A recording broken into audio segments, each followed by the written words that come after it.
Usually, it's okay. Yeah. Forward. Nah, you're and okay. we're good. Sorry. Nah, you're fine. Hey, what's going on, guys? Should I get another one? You take Brandon's. Easy. Nah, I'm just Episode 9, Sunday Sit Down. We have a special guest today, Eric Berger. What's going on, man? How do you feel? I'm good. How are you guys doing? Good. So this would be the point that we typically open the can. Which I beat you to it already. I'll have to go ahead and Cheers. Oh, I beat you guys here too. All right. So right here we have the owner of the Pit Jax Beach. We've shouted you out a few times in previous videos too. I know you haven't seen them, but we kind of we had Jake on too. We kind of shouted you out. Thanks for having us at the Pit. All the stuff. We appreciate you. Sure. Yeah. We never expected you to actually see it, but now that you're here, we can tell you about it. I'll be forced to watch future episodes. Yeah, you have to now. All right. So the first thing we're talking about, we kind of have you just introduce yourself, kind of tell us about your background, what you do now, just kind of general idea. Oh man. Yeah. We know it's a lot. That's why. Yeah. How long is the episode? About an hour or so. I might go grab me a beer real quick. Yeah, exactly. So I'm old, so I'll try to make it quick. Graduated from college, went to work for a marketing firm in Philadelphia for a short period of time, and hated that. That was back in the early '90s, before the Clean Indoor Air Acts, and I was working in a little cubicle office with 7-foot ceilings, and everybody in the office building smoked. And Oh, sure. so after about 6-7 months of that, I took my one lung that was remaining and went home, and ended up actually going to Florida for a vacation with a little bit of money that I had saved up, and that vacation ended up lasting about 6 years. That's a long vacation. Yeah. And, Florida would do that to you. Yeah. And actually went down there and found the Gold's Gym that I was working out at, and was there for probably about 3 months, and was going to the gym a couple times a day, and hanging out at the beach the rest of the time. And That sounds awesome. yeah, it was great. And then I got to know everybody at the gym, and the owner of the gym, I got to be friends with him, and he said, Eric, he goes, what is it that you do? He said, you're in here all the time. He said, working out. And I said, well, not a whole lot. I said, actually, I work out a couple times a day and hang out at the beach, play a little bit of volleyball. And he's like, well, how the hell old are you? Yeah. And I think it was 23 at the time, 24. And he's like, how do you do that? I go, well, I'm not going to be able to do it a whole lot longer. I said, you're running out of money. And, so long and short of it was, he asked what I was doing, and I was basically in sales up in Philadelphia. And he said, we were selling inline water filtration systems to mainly builders and stuff. And he's like, man, he goes, if you can sell water filters, you can sell gym memberships. He said, why don't you work for me?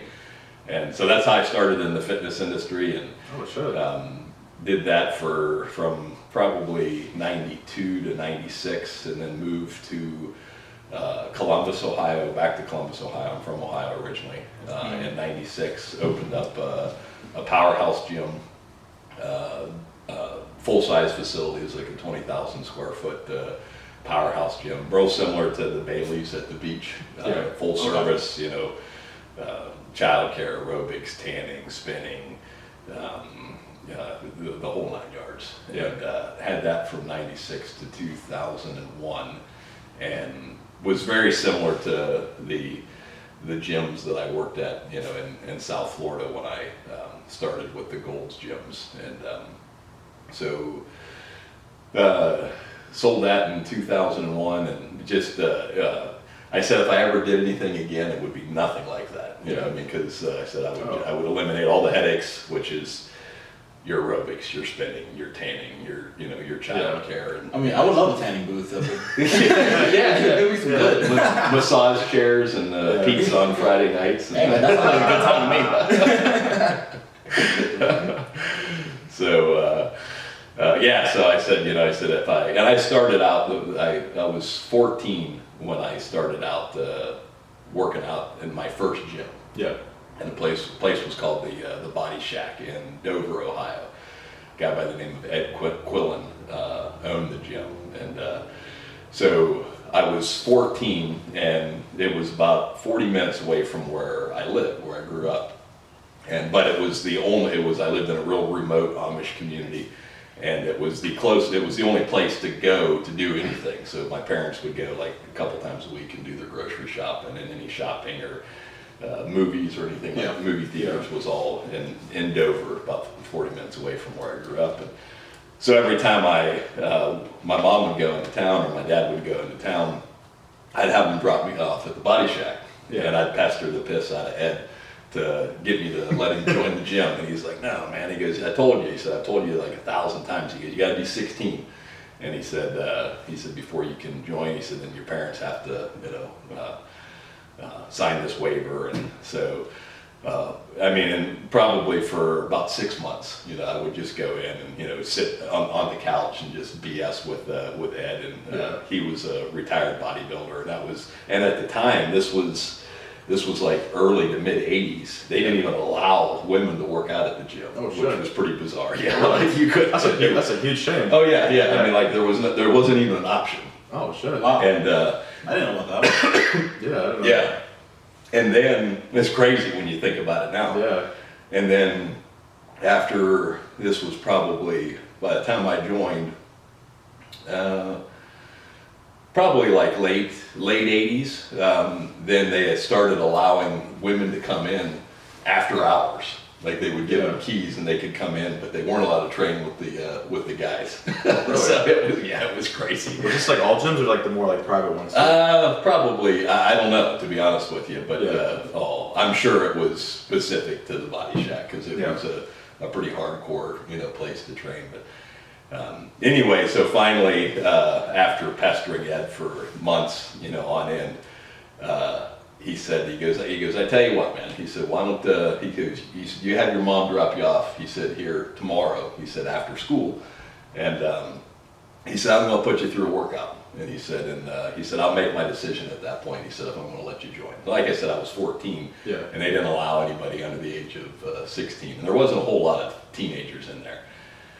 And so I went back the next day, and I didn't know. I mean, I trained and worked out for sports and stuff, and kind of was doing my own thing and reading as much as I could. But we trained arms, we trained biceps and triceps, and literally trained for almost 2.5 hours. Oh shit! I can't imagine buy them try to. Yeah, no, me neither. I do it for 7 minutes. I'm usually pump everywhere. And I had no idea, I was just like, oh, this must be like bodybuilders training, Yeah. And the dude just freaking annihilated me. And I don't know, we did 30 plus sets for like each biceps and triceps. And so anyway, at the time, after we were at it for about 2.5 hours, Ed was like, all right, man.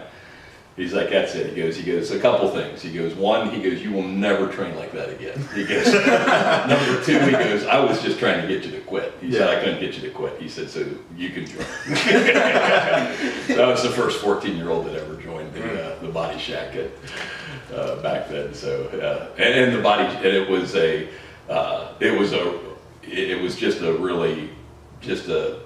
just a hardcore old school place to train. It was dirty and that grit. biggest guys, strongest guys, bodybuilders, powerlifters, all trained at the shack, at the Body Shack. So anyway, when I sold my gym in 2001, my powerhouse gym, I said, if I ever did anything again, it would be that. Not something that just for the love of the iron game. I was like, I wouldn't want to, I would do it without it having to basically be a sole source of income for me, and just put something together that kind of resonated my roots, per se. So that's kind of how the Pit became the Pit. That's an awesome. I know we're kind of jumping the gun there, but that's gonna be an awesome story to kind of go into the Pit too. So like this after the gym too, what kind of brought you back to Florida? So basically the weather. That makes a lot of sense. Yeah, both my children were born in Ohio, in Columbus, where we had the gym. Brooke was born in July, and we sold the gym in September and moved back to Florida in October. And we moved back to South Florida. My kid's mom and I met at that Gold's Gym that I first started working out at in the early 90s. And then we moved back there, and then I ended up moving up here, North Florida, mainly because of the school systems, and then the military, because I was in the National Guard, and there's a lot more opportunity with the National Guard up here in Northeast Florida than there is any other place in Florida, because the headquarters are here in St. Augustine. Mm-hmm. Yeah. Regional Training Institute out of Camp Landing. So that's how we ended up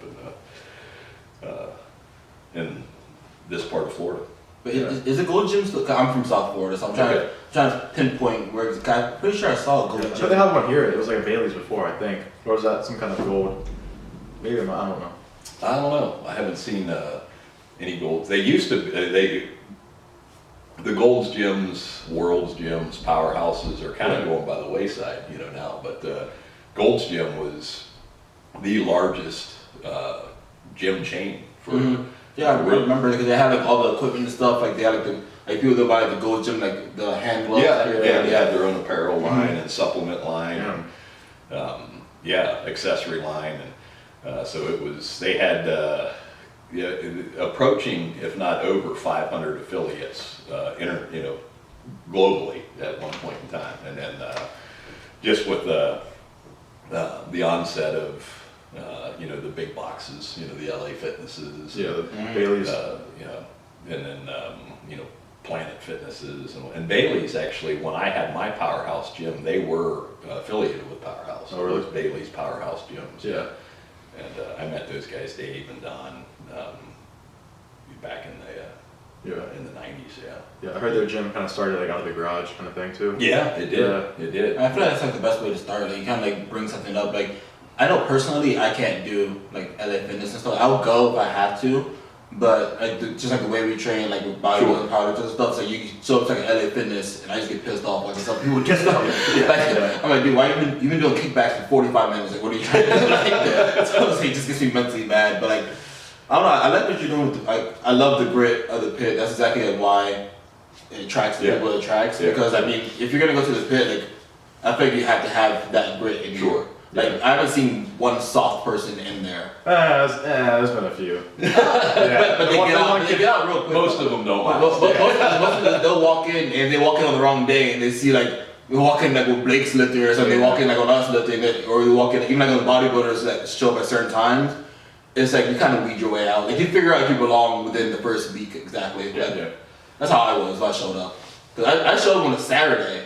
And Saturdays, like if you guys don't know, Saturdays like the pit's like popping off because everyone's off work. That was back then too. Like with the Saturday was actually like really like everybody was there too. Yeah, like you show up at like 11 o'clock and it's just like you have heavy metal blasting and you just hear weight slamming as you're pulling into like the parking lot. Like it is like you're down the street and you hear like someone deadlifting from down the street. And it's like, okay, what am I getting into? If you've never been there, it's kind of intimidating when you walk in the first time, And they're always some big goofballs. Yeah. So I've actually had. I've had a couple people when we, early on, and or had appointments, scheduled for people to come in and, view the, tour the pit or what have you. And we did a lot of open houses on Saturday, Saturday mornings and Saturday afternoons, and there was a lot of people that didn't even make it through the door, and they were, like you said, you hear the music playing and the weights clanging and banging, and they'd walk to the door and like look in, and then just turn around and walk back out. It's made for some people, it's not made for others, and that's perfectly fine, So that was kind of the environment and that I wanted to create. So there's usually either walk into the pit and you get usually one of two reactions, right? It's either like, oh hell no, where's the door? I'm out of here. Or it's like they walk in and they're like, oh yeah, this is what I've been looking for. No in between. No. There's no. There's no. Let me try it out for 2 days. It's not that. Yeah. So before we go on the pit too, I kind of want to ask you. So I know you guys are very big on West Side. Is this West Side based in Columbus? Is that what it is? Yeah. Oh, that makes sense now too. Because I've seen a lot of pictures of you guys on West Side. You and Brooke. Yeah. What do you think about them? I love Louie. Yeah. I mean, I met Louie let's see, we opened up our gym in '96. So '96 or '97 is when I first met Louis Simmons, and I met him through a college buddy of mine that he and I played football together in college, and after college he actually moved to Florida, and while I was working at the Gold's gyms, then I had actually opened up a personal training and nutrition business that was in different gyms. So we were in several Gold's gyms, and then Bob, my buddy, ended up running those. He ended up running one of the locations for me. So then when we moved to Ohio to open up the Powerhouse gym, he was my manager. He was my general manager, and pretty cool story actually. I mean, Bob was. He was an offensive lineman in college. I was a linebacker, and Bob was, much bigger, than I was as an offensive lineman. But all through college, I mean, I beat him in every lift. Squat, bench, clean and jerk, deadlift. We deadlifted a little bit, but mainly did clean and jerks. Yeah. And and I wasn't, Bob was, maybe a mid 300, bencher, all low 500 squatter, so nothing crazy, and then we moved up to Ohio, and Bob had started to get into some, I had already competed in bodybuilding then through the 90s. They were like early to mid part of the 90s, and then we moved up in '96, and so Bob had just started to do a couple powerlifting competitions, and he got invited to train at Westside, and long and the short of it was that Louis turned him into an elite freaking powerlifter, man. Yeah, internationally ranked and crazy. I mean, just absolutely insane, man. I was like, that is just absolutely nuts. So I met Louis through Bob back then, and so I was always, I always, like going up there and getting a chance to, and he's just, Louis just lays out the red carpet, for you. So, or at least he always has with me or anybody that I've taken up there. And so Brooke, after her senior year in high school, she won the state championships in girls weightlifting. Yeah. And her coach, super great guy, and just an all around good human being, and really knowledgeable as well too. He's like a Louis Simmons prodigy. He follows all of his protocols and programmings and everything for programs for his student athletes. Yeah. So I called Louis, and I hadn't talked to him for years, and I was trying to get him to come down and surprise him. I was going to take him into the kids' weight room and over at Clay High School, and I wanted to just walk in there with Louis, in the middle of like one of their sessions, and I thought that'd be really cool, and just surprise Coach Keller. And when I talked to Louis, he's like, he goes, I haven't traveled or flown for years, and so anyway, he said, "Bud," he said, "if you can get him up here," he said, "I'll spend the weekend with him," and that's awesome. And so I did. That's what we did, and it was pretty cool. It was a good weekend. Yeah. Westside looks nice. I mean, it looks very like hardcore. I've heard stories about it, but I just watch videos on YouTube, and they have that little throw up bucket. It's a mess. Yeah. I mean, there's just stuff everywhere, plates everywhere, dumbbells everywhere, accessory straps and ropes and stuff everywhere, and completely disheveled and dirty and dusty, and but it's Westside, and it's but it's pretty cool. It's a cool place to go and experience if you at least one of those kind of bucket list type of things. Definitely. I saw the documentary on Netflix, I think. Did you see it? Mm-hmm. The Westside versus the World? Yeah. They kind of painted a very vivid picture about it. Like it was like very competitive, people wanted to hurt each other. Yeah. All this like crazy shit too. Yeah. Was it really like that?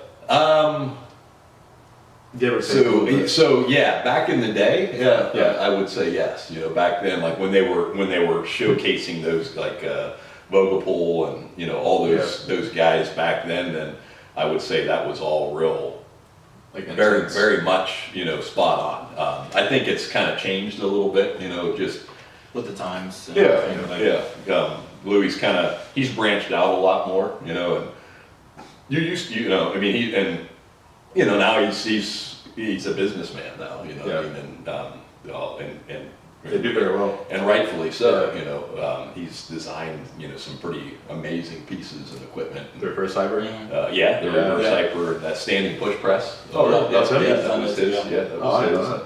And he's got some crazy other stuff too. That he's got the I don't even know what he calls it, but it's a static. You can do squats or basically like a Smith machine, but you press against it and you have to keep so much tension against it before it releases.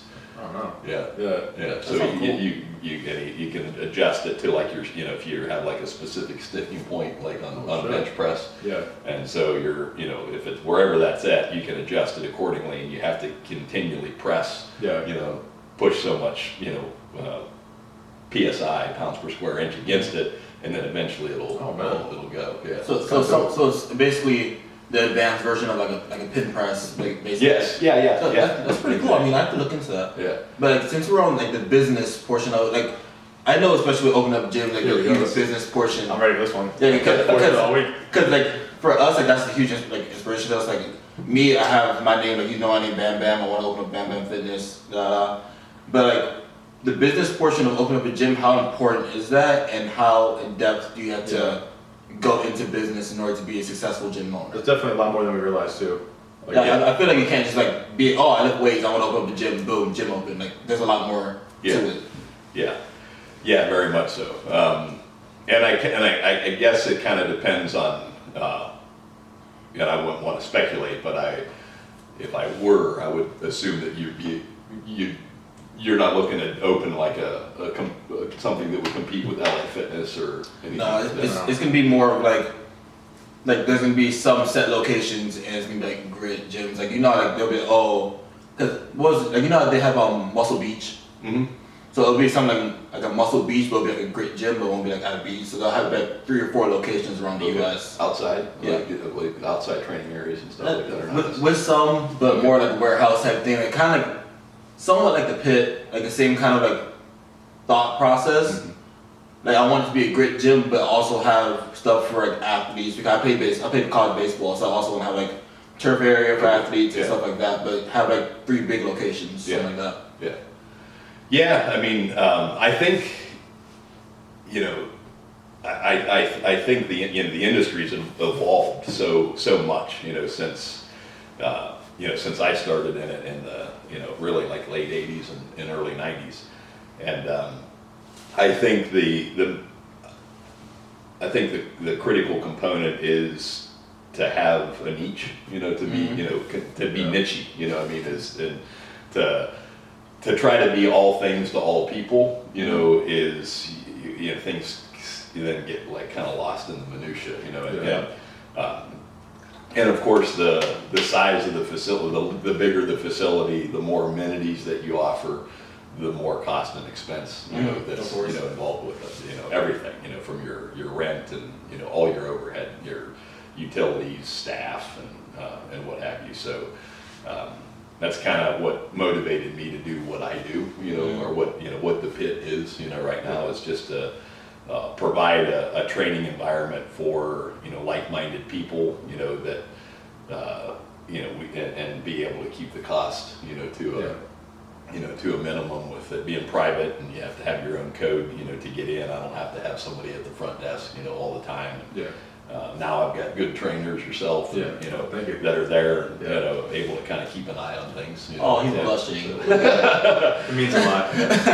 But no, I mean, that's a big benefit to me, you know, to have people that, you know, take ownership and, you know, care about the facility and are going to be there and, you know, well, keep an eye on it, you know, when I'm not there. So that's huge. But yeah,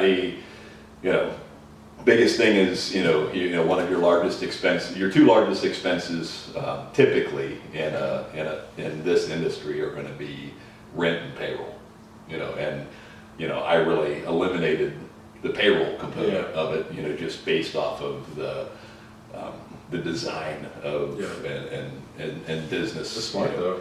Yeah, the way that the business is organized, and able to do it, based on how we do it. Certain, and depending on what kind of facility you're going to have, you may or may not be able to do that. But I mean the big box, locations like the LA Fitnesses and all the some of the YMCA's are ridiculous. I mean they're and those are public. They're privately funded. And it's just you can't compete with those nonprofits, and so to try to make money in the industry, trying to compete with that is incredibly difficult. You got to have really deep pockets to do that. But I mean kind of just nothing really significantly different than any other type of business. I had a mortgage business for a number of years, and I actually had a business where I was basically brokered commercial fitness equipment as well too, and so same kind of the same methodology with any type of business. Keep your expenses low and try to minimize your expenses and generate as much revenue as possible. And but I think in the fitness industry, trying to be somewhat more specialized, than trying to kind of be all things to all people. And the discouraging thing in the fitness industry has been that, and it still is the same today, is that traditionally it's been capitalizing on the fact that people will buy a fitness membership or a gym membership and not use it. Yeah. And that's literally the model that Planet Fitness uses. Yeah. And It's so cheap. it's $10 a month, and kind of digress a little bit, but there was a guy by the name of Eric Berger back in the 90s, I think is when I first met Rick. And he had a World's Gym, and then he converted the World's Gym into a Planet Fitness. And he had a fitness name. That was before Planet Fitness existed. Yeah. And same color scheme that they use now, the purple and the yellow and the black. And that's what he did all this equipment in. And so anyway, he had that for years, and then he ended up having a couple locations. They were all in South Florida.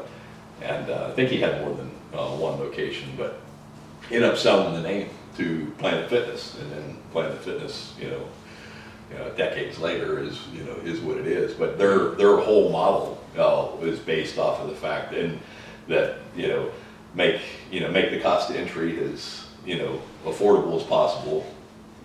Keep the monthly payments ridiculously low, so a person's not going to cancel. And then I'll basically penalize them if they do cancel. So at one point in time, there was, they would basically, waive any type of initiation fee, but then they would back in a cancellation fee. So you could join for no money down, $9.99 a month, $10 a month. But if you ever wanted to cancel, you had to pay $150 cancellation fee. Yeah. So at $10 a month, you're paying up front for 15 months. Yeah. So the methodology there is it's only, geez, if I use the gym one time in the next 15 months, I'm better off, just keeping it. So people just keep it. That's smart, but it's also kind of It's kind of fucked up. Yeah, it is. It's like, wow, that's super smart. very it's like very smart, but like very like money hungry, I guess. Sure, Yeah. absolutely, yeah. I guess like kind of industry is. Is Planet Fitness the same? Is that the place that has the lock alarm? Yeah. Dude, I would love to just show up with some of the people from the pit and try to set up the lock alarm. If possible, like it's called like Blake and Jake and stuff, and like Gary walk in there and just try to set up the lock alarm. We should take a field trip sometime. I'm 100% up for that. I feel like we get kicked out before we even walk. Oh, yeah. They see everyone walking and like, nope, get out. They see Blake first, but nah. Everybody with their gym bags. And, a gallon of water. So they don't let you have gallons of water. You know? No. They have like a picture of like I guess a lump, whatever. And it's really a guy in a tank top with a gallon of water with a snapback on. It's a picture of Blake. Yeah, the picture. A picture of Blake. It's a picture of Blake walking in the pit. Like our 90% of our other members. Jake walks in with his bar and sunglasses. Hey guys. That would be fun. That would be a great video, not gonna lie. That would be. That'd actually be a great promotional video for the pit. It would be. That would be actually. Yeah. Hey, you guys heard it here first. If you guys see it, you guys heard it here first. New Year's 2021, the actual pit promotion. Us getting kicked out of Planet Sounds good to me. You know, It's funny. I'd actually put up on the Instagram page a while back. We have a banner, in the gym in the pit that has the pit rules on it. Yeah. And Planet Fitness has the same thing. And I put like a side by side, and it's pretty funny. Complete opposites. Yeah. So one of the things I know Brandon's talking about, kind of like everybody kind of aspires to open a gym too. I think everybody who's been in fitness and lifted weights always has wanted to open a gym. Yeah. And you've done it. So one of the questions is, what kind of struggles have you seen along the way personally, like from like it's been about a year now? Yeah, just almost exactly a year. We opened up our first day of taking memberships and workouts was December 16th, a year ago. So about a yeah. year. So a little one. Yeah. So what kind of struggles have you seen personally along the way? Well, aside from, less than 90 days of opening, the pit, we went into a worldwide pandemic. That is true. Great. So that was, COVID-19. that was certainly an unforeseen challenge. And, so really, I mean, it's, I've yet to see and, kind of surmise what impact that's had on us, because, it was early on, and obviously, there were, gyms that shut down, and we were fortunate that we were able to stay open, with being a private facility for a while. It's a blessing. Kind of stayed underneath the radar and didn't get the order, from the state to shut down like the commercial facilities did, and then some issues there. I think it was people that wanted to join, and I didn't allow them to, during that time. They kind of pushed the envelope and got the authorities to step in, and I think we ended up shut down for a week or something like that. But that was certainly an unforeseen challenge that we had to contend with and deal with, and I mean a lot of rolling the dice, I mean, and in any industry or business that you go into, and you try to do as much market research and as you can, but it's I'd say the biggest thing that if you can avoid being undercapitalized, and I know a lot of people just throw it all in. I was talking to somebody here not too long ago that was talking about basically cashing in their entire life savings and their retirement and their 401k to do exactly that, to open a gym. And I would highly encourage not doing that.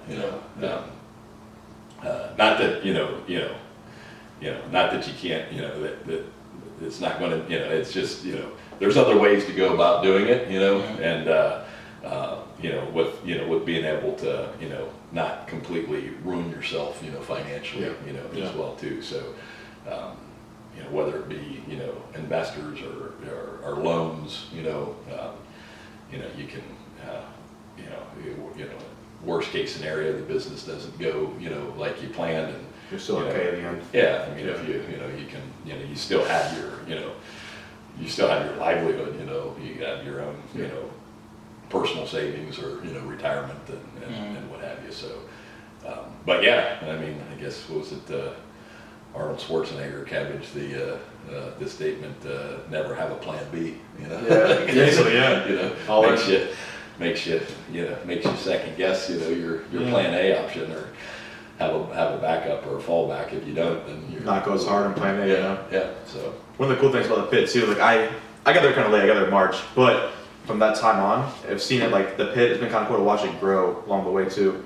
Cause I know back in the day, you guys didn't have like any power bars, you guys started a big building, equipment, water fountains, like watching that grow has been a really cool thing. Yeah. What kind of plans do you have for 2021 for the pit? Well, and to kind of back up a little bit, when I initially opened the pit, because my roots were powerlifting, and that's kind of like where I started, with training for football and sports, and then did a few powerlifting meets early on before I got into bodybuilding and the competitive bodybuilding, but just because most of my contacts and what I had been doing and then gotten back into it after a long hiatus was bodybuilding. I kind of actually envisioned being 50-50, bodybuilding, powerlifting, or maybe even more bodybuilding centric, and but I definitely wanted to attract the powerlifting community, so it kind of just we've got more powerlifters than we do bodybuilders, and so I kind of really have changed directions to a little to a degree, to be able to just really cater towards my membership base, so obviously we've got some pretty amazing bodybuilders that are in there as well too, but I mean, my God, from a powerlifting standpoint, it's crazy. I mean, I don't think they're, I'd take a team from the pit. We've got 140 members, and I think at last count we had almost 20 freaking guys that deadlift 700 pounds. Yeah, it's crazy. He's one of them. Yeah. I mean, but it's crazy. I mean, what's that? 15%, of our membership base, deadlift 700 pounds, and I mean that's just crazy. So I mean, I'd put together a team of powerlifters from the pit, men and women probably. I'll put them up against any other gym in the country, or world. It's crazy. We even talked about like amongst the powerlifters, like we'll be talking about like Blake and Jake and stuff. And we're like, listen, like they're all solid. In all the powerlifters we have, the ones that actually compete, like there's like Jake's on the USAPL like national team. You have Blake who's ranked top he's up there. Yeah, he's up there, and like. I mean, I'm coming up. We have other people that are super strong. We're just sitting there talking. We're like, I mean, what other gym? Let's just start with Florida. What other gym in Florida can beat the pit? Other than maybe the only one I'll say would be Perfect Storm because they have Dan Bell. Yeah, but that's one person. If we're going like person by person, like weight class by weight class. Yeah. I mean, the pit has the most. I mean, it's plus weight classes too. I mean, we have people everywhere. People like in the 83. We have you in the 120. Me in the 105. We have Blake in the 308. We have Jake. So it's like it's so diverse and so many strong people attracted to one place just because the atmosphere we have. Yeah. The atmosphere at the pit. It's like you go in, like we talk, we joke around, whatever. But like we get our work done. We push each other. Like I mean, I think when I showed up to the pit, I deadlifted barely 700. My bench was shit poor. I benched like 315 and squatted like 565, and now I'm up to squatting 661, deadlifting close to 800 pounds and benching close to 400 pounds. Yeah. And it's just like that's just from people like Garret sitting there telling me like, hey, like your bench sucks, or Blake walking up to me after he just deadlifted something, telling me to catch up. And it's just like just having that atmosphere and having those strong people around you, and having just like the access to lift whenever you need to, like whenever you want. Like 24/7 thing is a huge benefit for everybody, and it's just being able to have that. It's like I feel like that's the biggest thing that people benefit from at the pit, like just the atmosphere, the environment, and just the grit and the want to get better there. Yeah. It's definitely a very unique vibe, when you walk in definitely. there. I feel it. Other gyms. I had a membership. I guess I won't call anybody out, but I had multiple memberships when before I opened the pit, and get training and get ready for competitions, and you go and walk in and you're dragging ass, and then then you got to deal with the nuances of your commercial gyms and people congregating on the machines and just texting and Oh my gosh. there's just none of that at the pit. So I walk into the pit from working all day and an hour and a half commute from where I worked to get to the pit, and I get jacked every time I walk in there. I think it's just the vibe and the people, the like-minded people, and they say iron sharpens iron, and and that's what it is. That's 100%. Like yourself and James James, LeBron. yeah. I mean he's been there just a couple months, and his totals have gone through the roof. Yeah.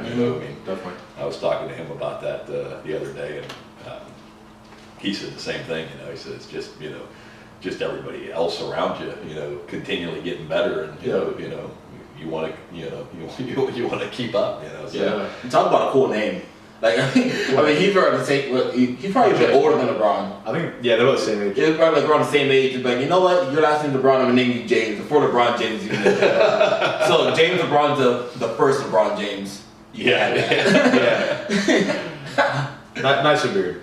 Nice, way nicer beard. Yeah. But Garrett, you'd said ask about the equipment and the plans, for the future of the pit. So, like I said, we kind of look to you guys. You guys are the experts. That was awesome too. I mean, most I kind of cut you off, but most gyms wouldn't the owner wouldn't ask the actual members. They wanted to just kind of give it. That's a huge change. Yeah, and I mean my wheelhouse is bodybuilding. It's not powerlifting. So I consider you guys the subject matter experts, in that field, and you guys are who I rely on to figure out what we need and what's going to make the pit better. And so the bars, when I opened up the I didn't know who I was going, the membership base, and who it was going to be and what federations they competed in. So I didn't want to I just didn't know what who I was what the membership base was going to be. So now we've kind of we've got a really solid base of folks, and we know what federations they compete in and what bars they use, and we've got the monolift, but of course you can walk out with the monolift, but most of our competitors, when they're competing, are competing in a combo rack, right? As opposed to a monolift. So as a result of that, we've got a combo rack coming in. That's awesome. Yeah. It's production's ahead of schedule, and I talked to Wes out at Texas Strength last week, and he said the combo rack was going to ship either the week of Christmas or the week afterwards. So we should be 2-3 weeks away from getting the combo rack in, and I'm replacing the Olympic bench that we've got in there, not the competition bench, but the Olympic bench. Yeah. I'm getting rid of that and getting another competition bench. Oh, sure. In. So it'll be just like the competition bench that we've got right now, but it won't have the face savers on it. Yeah. And a couple more bars. That's awesome. We've gotten, and so I'm excited. Yeah. I can see a bunch of new people signing up once you get that equipment too. Hope so. Yeah. We need some more people. It's been slowly getting busier too. I don't know if it's just the clients people that bring it into, but just in the morning. So we're used to the morning time from 9 to 1 or 2. It used to be kind of slow. Now it seems a little more busy. That is true. Yeah. People I haven't seen before signing up too. Yeah. That's good. I know nighttime's always super busy. Yeah. Nighttime is time to go.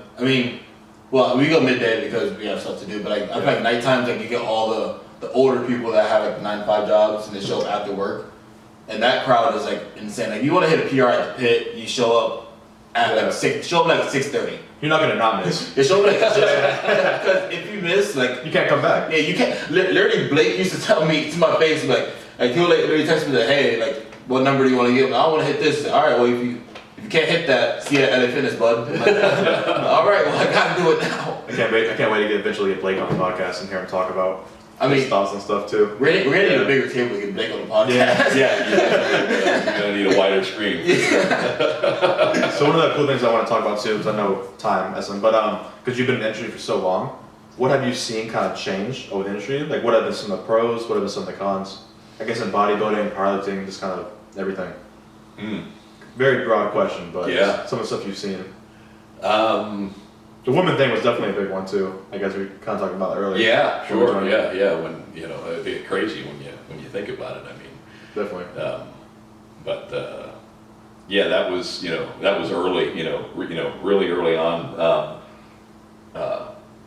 Bodybuilding. I mean, I guess.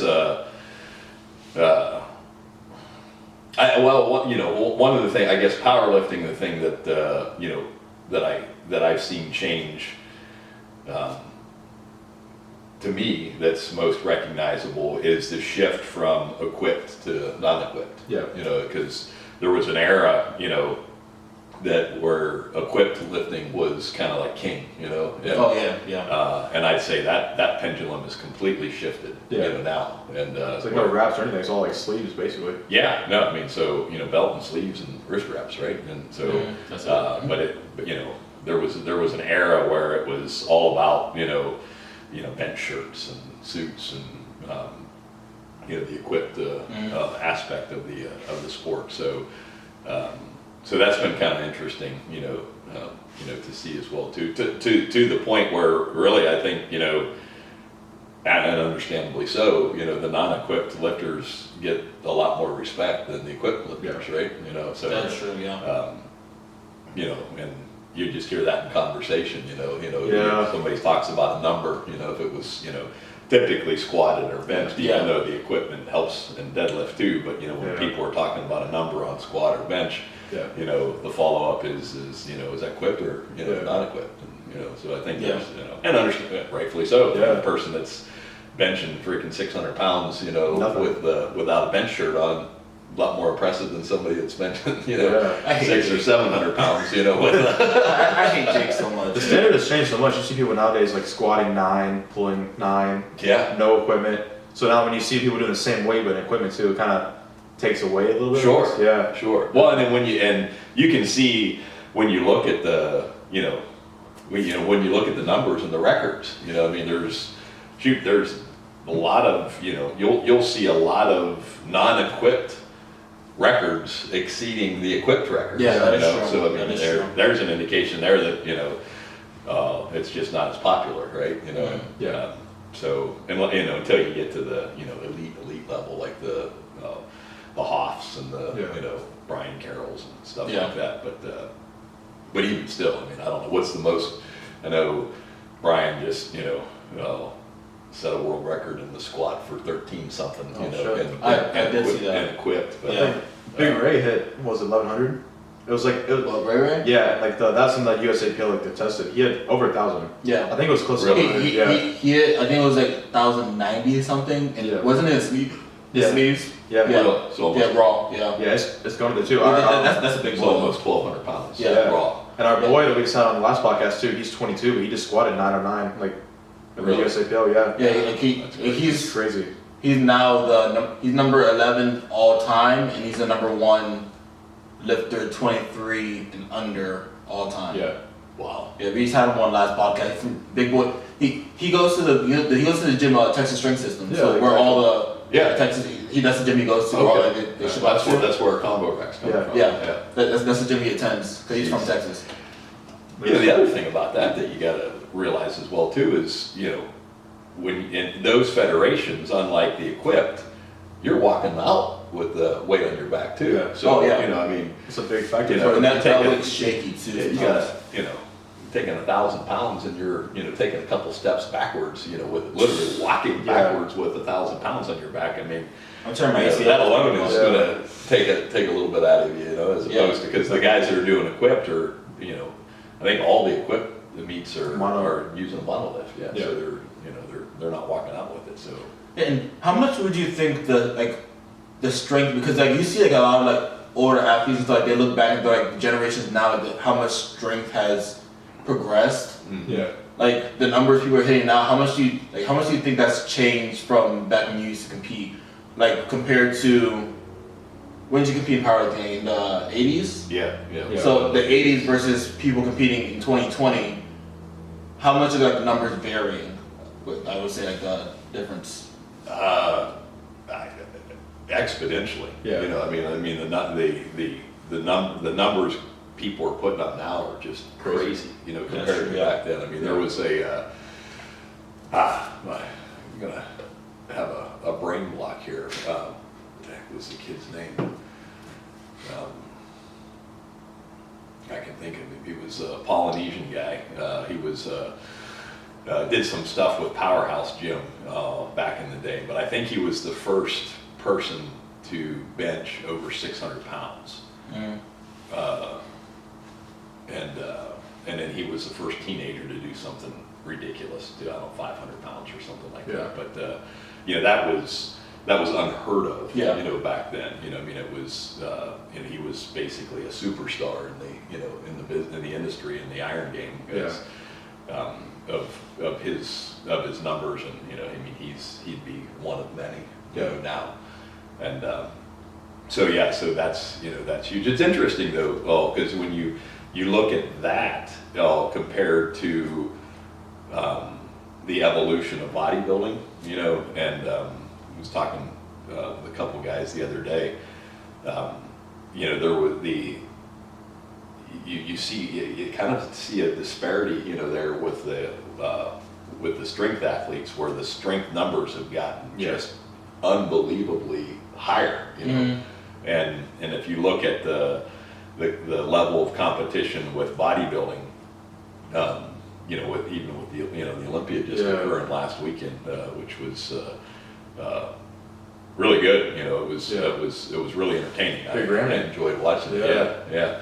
But you know, back in the '90s, you know, when it was you just had an incredible number of guys, you know, that were coming into every contest just in unbelievable shape. You know, I mean, you had, you know, Flex Wheeler, you know, Kevin Marone, you know, Nasser, you know, back then all, you know, fighting, you know, with Dorian, you know, and you know, the depth, you know, Chris Cormier, you know, Dennis James, and you know, all those guys, you know, were just, you know, Paul Vallette and Lee Priest, and you know, any given lineup, you know, they were, you know, some of the lineups were, you know, 10, 12, 14 deep, and you're like, good Lord, these guys, and they all were nailing it. They were all coming in shape, and you know, and so now you kind of see, you know, it's kind of like, you know, there's the conditioning, I think, is the main thing that, you know, is not as consistent. You know, back then it was like everything, you know, the just absolute nailing at 100% from the conditioning standpoint was always, you know, 7, 8 deep. You know, where now it's like, you know, there are 2 or 3, you know, guys that are nailing it. But I had this conversation. I forgot. I think it was Shane, but one of the big things I think in strength sports has been like the availability of new information. And it's so like easily readable. Like people can like, it's so easy to get new information, like strength training wise. I don't know how bodybuilding has changed over time, like information wise too. But anybody can go online, learn how to do better technique, programming. Like that's been a big thing. And then too, like social media too. You can now like, there could have always been like strong people, but you might not have seen it as much as you do now. You know? Yeah. So much easier to see and get new information too. I don't know how bodybuilding has such changed. No, I mean that I can see that in the strength game for sure. You know? And the same, you know, same thing with bodybuilding, and I think more so maybe for you know, I guess, you know, and you know, bodybuilding is, you know, is such a small, you know, kind of subculture, you know, if you will. So I think the people that were at the elite level, you know, back there, you know, they were getting the information, you know, firsthand. You know, they knew where to get it, and even like the up and coming, you know, amateurs were, you know, underneath the tutelage of somebody that really knew what they were doing. You know, like when I first started, I was friends with a couple, local pros, and they kind of, helped me, and guided me, through my first couple competitions, and then I got into coaching, clients, after a couple years of competing myself. So, but yeah, the availability of information is just unlimited, now. So, pretty certainly advantageous. Yeah, definitely. The one thing I could never grasp about bodybuilding was nutrition. Like me, I've always wanted a six pack, and I've tried everything. And then it's I get a little bit of showing, but the nutrition part, I feel like it has to be so strict and so pinpoint in order to get the results you get. So can you just kind of walk us through let's say you're prepping for a bodybuilding competition, what do you really look for as a nutrition standpoint? A calorie deficit, or more protein, or That's it. I think I saw I don't know, before you go on too. I've seen watching Arnold and stuff too. Uh-huh. I don't know, he would eat like 5 to 6 meals a day, big meals, steaks, and then just train 3 to 4 hours too. Is that kind of the same how it is now? Or is that just Arnold or? The frequency of the meals, yes. Yeah. Minimum, 5 to somewhere between 5 and 7 meals, is optimal.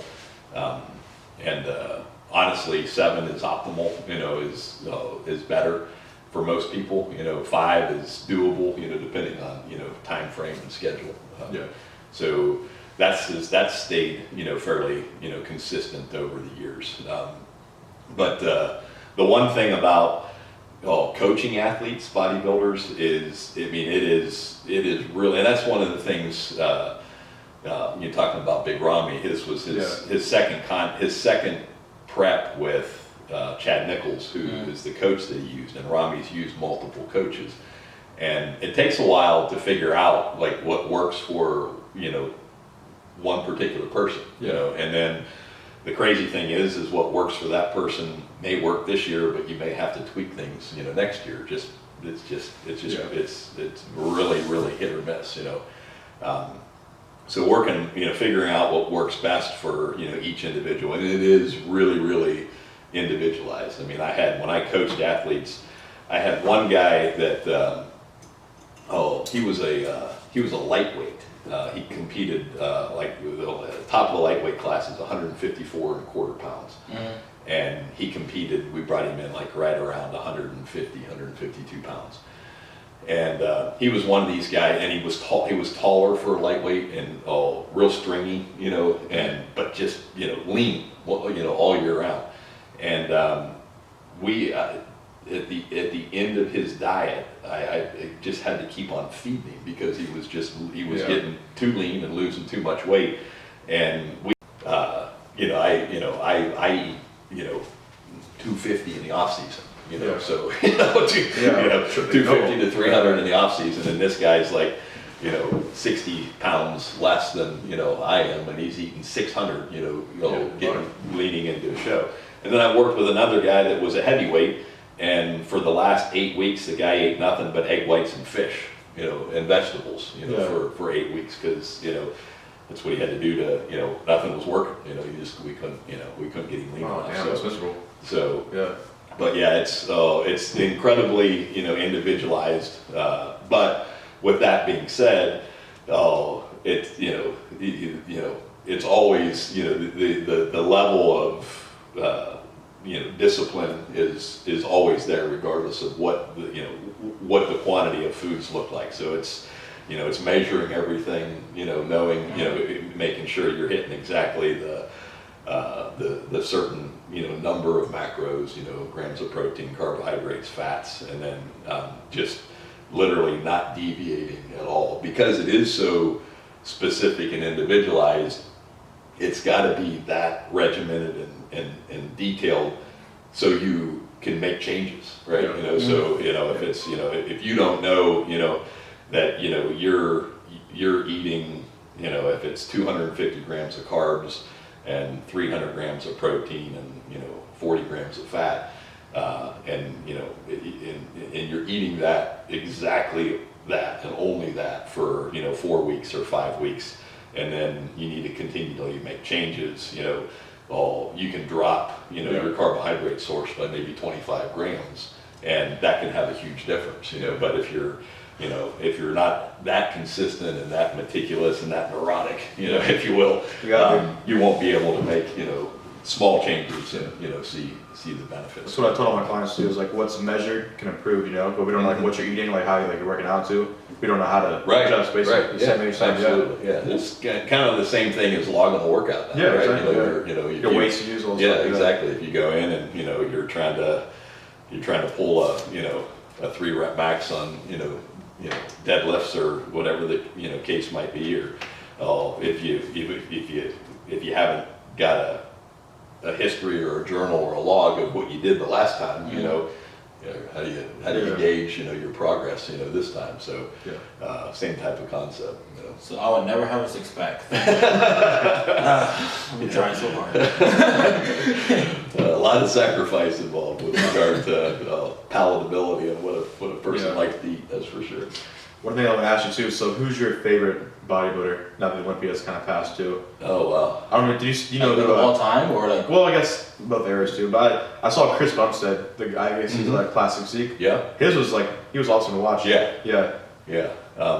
It was, so Chris put on, according to Chris, he put on 6 pounds of muscle from last year's Olympia to this year's Olympia, yeah.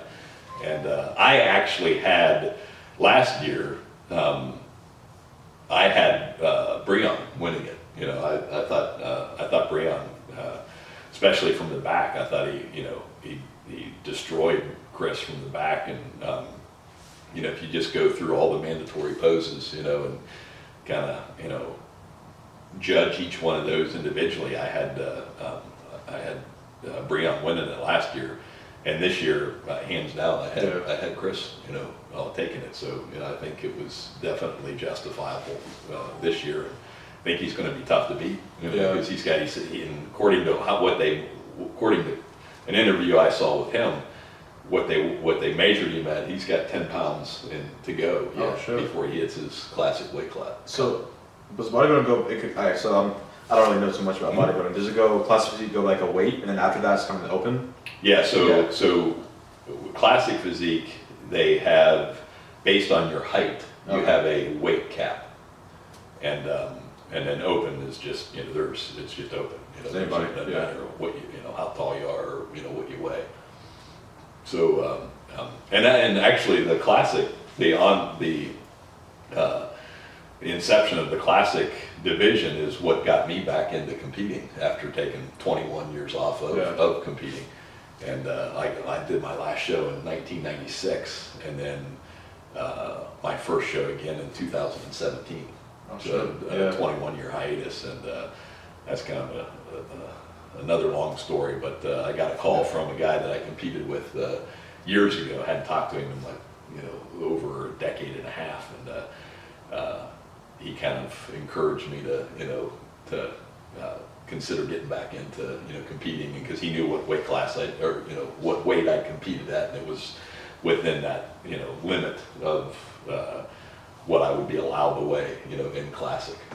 So kind of sparked my interest, and ended up getting back into it as a result of that. But so I think Bumstead will be, he continues to improve, and I think he'll hold that for a while. I was glad to see Rami win. You know, he's a real humble guy, and you know, real likable, and you know, just a good all-around person with a good amount of humility. So it was nice to see him. He'll be a very gracious, you know, champion, and I think it was the first time that, you know, he really nailed it. You know, and he got his conditioning. He's always had the size, but I don't know. I mean, I guess favorite bodybuilder.